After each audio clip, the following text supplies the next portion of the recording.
First step for any content piece is what you're going to do is come over here and create a report. A topic is different in every country, like a keyword is different in every country.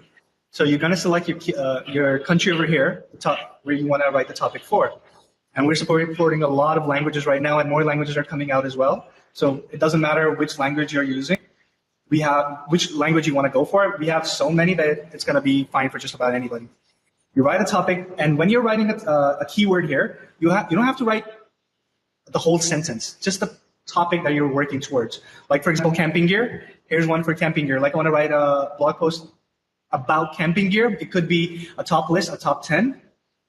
That doesn't matter. I don't have to write top 10 camping gear. So if I want to write a blog post about camping gear, all I need to do is write the keyword camping gear, and I will get everything around it within the report. So once you have your report, you will see these two things over here. This is the Google trend.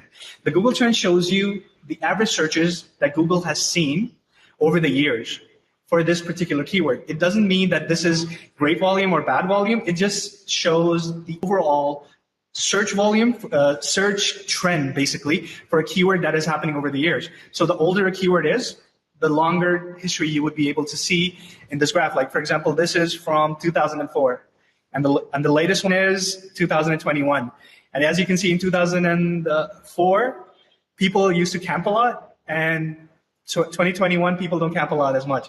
Well, of course, digitalization, TikTok, Snapchat, Instagram, makes sense, right? This is how you understand what topic you're going to work at. And also pandemic, right? That's also a reason. Let me see. Okay. Let's say it happened.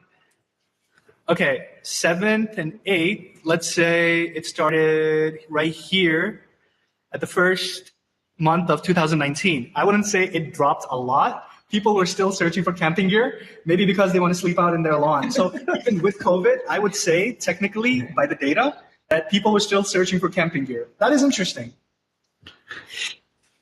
Okay, and this is the search volume, the actual search volume coming directly from Google AdWords. This gives you an idea of how many people are actually searching for it on a monthly basis. Like, you can expect 5 or 3% of this traffic at most if you're ranking in the top 5, let's say. So if it's 61,000, you divide that, you get a percentage of 3%.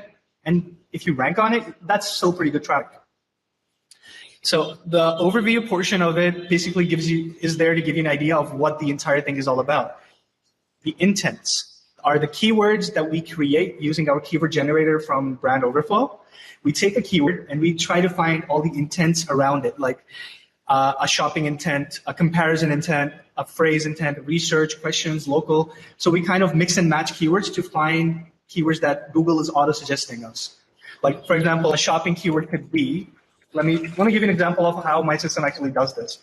Like, if it's camping gear, I would actually right here buy camping gear. And all these keywords that are coming over here would be in the shopping area. So these are all the intent we're creating by ourselves. It's all hand-worked stuff. And we create all these intents by ourselves, and we're improving it as we go on. So if you create a report today, it might not be the same as when you create after 3 days, because auto-suggest changes all the time. As we change, auto-suggest changes as well. So cheapest camping gear. So these are the keywords you would see in the shopping intent. Okay, back here. Comparison would be which camping gear is the best. Keywords like that. It's just like playing with English. The top videos that are going for camping gear, the 10 coolest camping gear and gadgets. So this is not only good to put inside your blog content, like informational content to make your blog piece a little better, but it's also good for content ideas. Like, you can make a blog post about the 10. So sorry to interrupt, Ahmad. I just saw a question which I thought it's super relevant.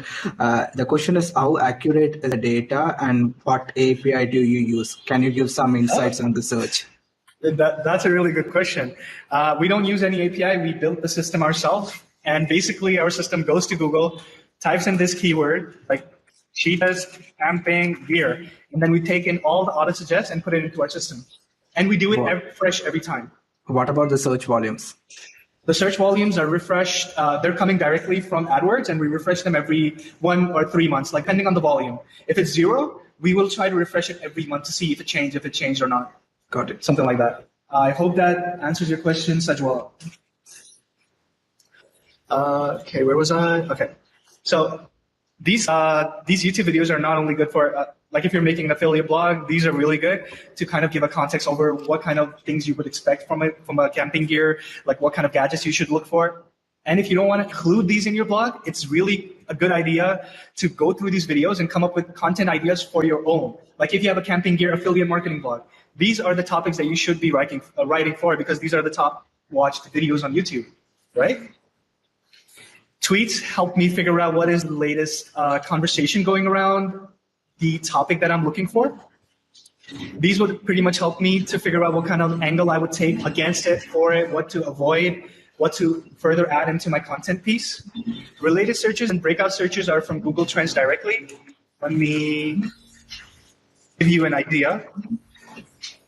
So a lot of people ask us where we get this data from, and it's that we try to keep our data directly from Google in every case. Either it's from Google search, from Google Trends, from AdWords, directly from Reddit.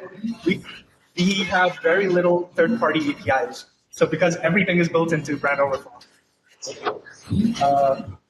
Okay, let me camping gear. So this is the interest over time within the past 12 months in Germany. United States. Here we go. This is more like graph we were looking at. Here are the top states: Utah, Wyoming, Oregon. Here are the latest related queries. Toddler camping gear. Like, if this is a breakout query, that means people are going to camp right now and they're looking for camping gear, especially for toddlers. So they have very, very small children. So if you're creating a blog piece, you need to write about children apparently in camping gear. I don't know how I would write that because this is a keyword that came from a customer that I was trying to test out. I don't have any interest in camping gear, by the way.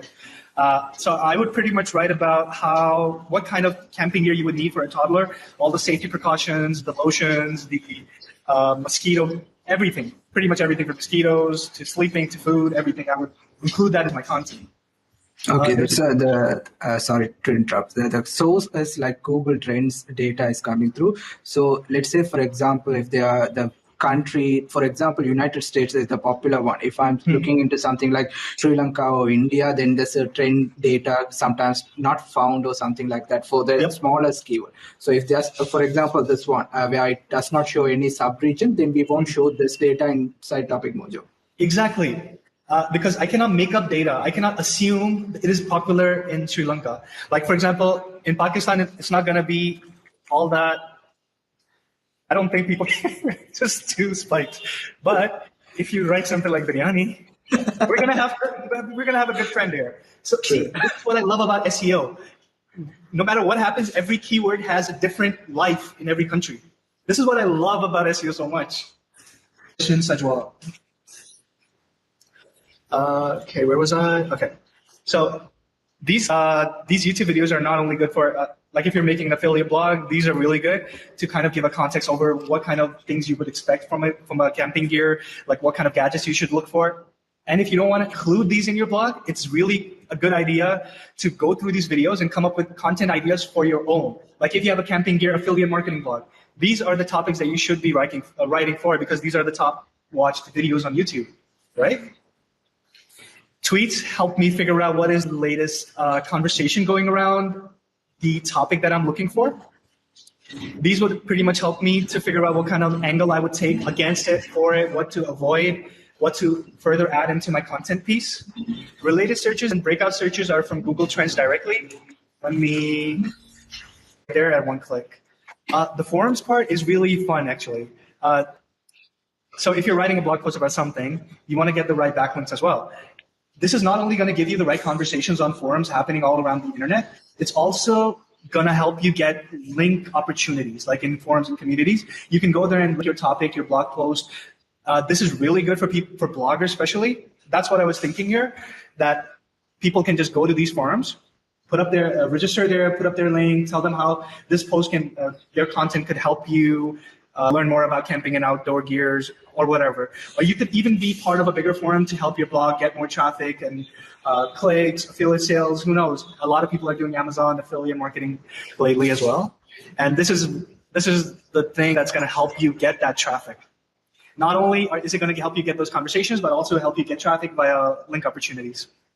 And also, just to add a bit importance on the form. This is one of the most important because with communities we can identify intent of the searches. For example, we just enter one topic idea, but when we go into this topic, every section we see a lot of intent on what they are looking for, what are the long tail keywords they are looking for. For example, we might think this is the primary keyword, but our target audience might be searching for something completely even not including our main keyword. So when we go through this topic and how they are conversing with each other, what are they are talking, what are the words they are using. For example, everyone we say search engine optimization, but a non-techie guy would not know, and he will simply type website ranking or Google ranking or something like that. That's the same concept, and we can get that idea through this community discussions. That is absolutely correct. And yeah, long tail keywords is a great way to look at the forums area. It's like maybe you're targeting the wrong keywords, and I could also do a little of automation, remove this part, keep this part as a title, get the keywords out, and get you search volumes for that.